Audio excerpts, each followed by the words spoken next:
Hi, I'm Rob. And I'm Rob. And this is Ask Rob and Rob.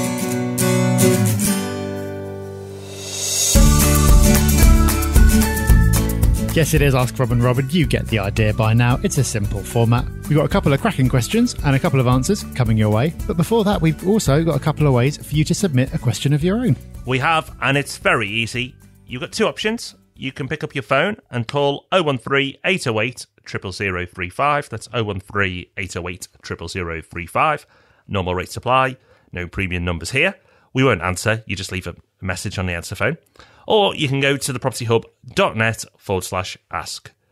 Very easy, however you go about it. It's so easy that we've got two questions today, and the first one's in from Eamon.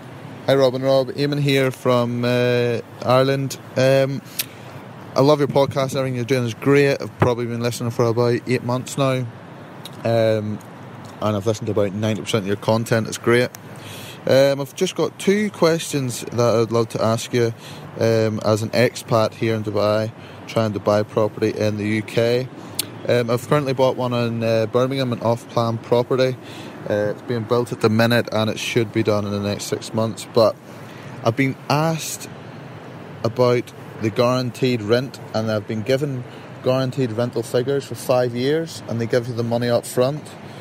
And I'm just wondering, is this the best route to go down? Because I've been told trying to get a mortgage with this guaranteed rent is difficult.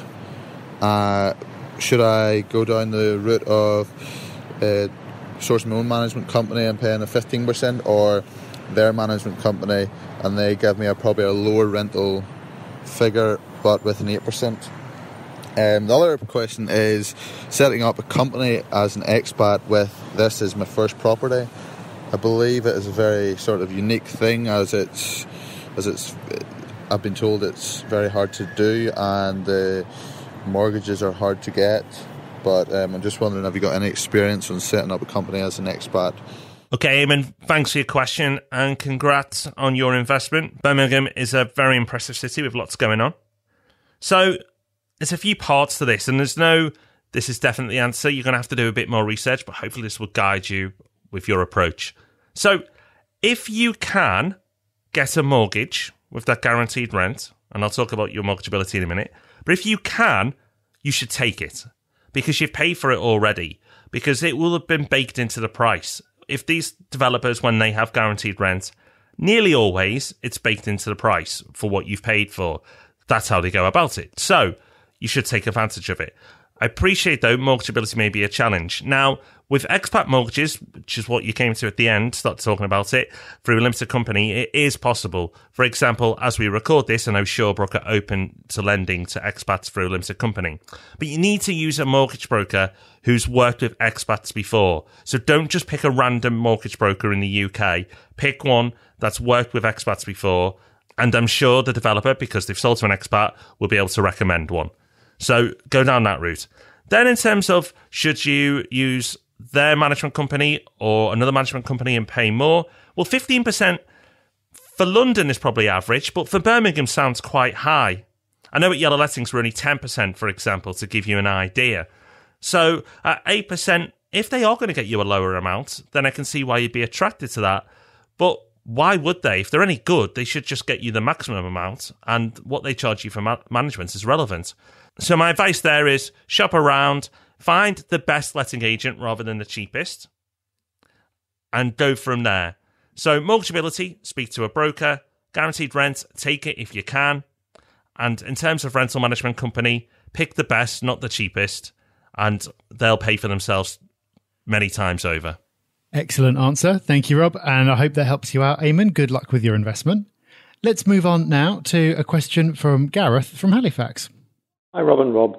Thanks, as ever, for the podcast. This is Gareth from Halifax asking a question about if I buy a property for, let's say, 100,000 with a 75% loan to value, then do a refurb and value it up at 130,000 to remortgage it again. Am I able to offset all the mortgage interest at the higher rate, notwithstanding the recent tax changes? But it was just somebody said to me that, you can't do that, you can't value it up, you can't claim more interest than you originally paid for it. So I was just wondering if that was the case. Thanks again. Cheers. Bye. Good question, Gareth. Thank you for bringing this up. This is something that not that many people know about, and you could see how it might trip people up. You're absolutely right. You could only offset mortgage up to the original purchase price. So if you bought it for 100 in your example and it valued up at 130, you then remortgaged at 75%, that would take you to 97.5. So you'd just about be okay with that. But any more than that and you wouldn't be able to claim the mortgage interest in excess of that. Now, of course, there are other new restrictions on the interest you can claim, but that's kind of a separate thing. In terms of the ceiling that's placed on it by the purchase price, you're absolutely right. You can only claim it up to that purchase amount. So people will say a lot of things to you. A lot of the time they will not be right, but whoever said that to you was right. And thank you for bringing it up, because now we've been able to talk about it and clarify it for everyone else. So there you go, 2 listeners with their questions all done and answered. But if that's not enough for you, if you've got a craving for more knowledge, remember, you've got the podcast on Thursday, but you've got to wait a couple of days. So what can you do? You can get along to thepropertyhub.net and check out our free courses.